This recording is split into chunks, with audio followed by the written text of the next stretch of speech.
This lovely lady, who in her little nightgown looks straight out of the set of To Kill a Mockingbird, is actually the most deadly female sniper of all time, nicknamed Lady Death. This is Ludmila Pavlichenko. She was born in Kiev, Ukraine in 1916, and the problem with that is, if you're born in 1916, you're almost for sure gonna have to fight the Nazis. But good news, she was super prepared for that. So get this, it's 1940, she's in her senior year of college, she's 24, having a great time, then the Nazis invade, and then she signs up with the infantry, and the recruiter's like, hey, you should be a nurse, and she's like, I am way better at taking lives than saving them. And she was right! You see, at first they wouldn't let her join them, because classic sexism, but then they saw that she completed multiple training courses, and they were like, wow, you're really good at that old shooting thing, and she joined the Red Army's 25th Rifle Division. But here's the thing, due to weapon shortages, they didn't have a gun to give her, so instead they just gave her a single fragmentation grenade. Guys, that's not only not a gun, this is a one-use only kind of weapon. They could have given her a rock. At least you can re-pick that up.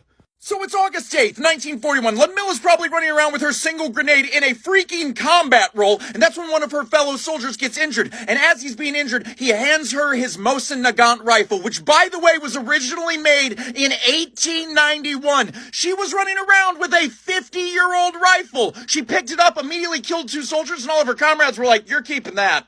You see, not only did she keep the rifle, but she got very good with it. In 2.5 months during the siege of Odessa, she got 187 kills, being promoted to senior sergeant after her 100th kill. But she wasn't just fighting battles, she was also winning hearts, because at 25, she married a fellow sniper named Alexei. The problem is, shortly thereafter, he was mortally wounded by mortar fire and killed. And that means that now she has vengeance on her side.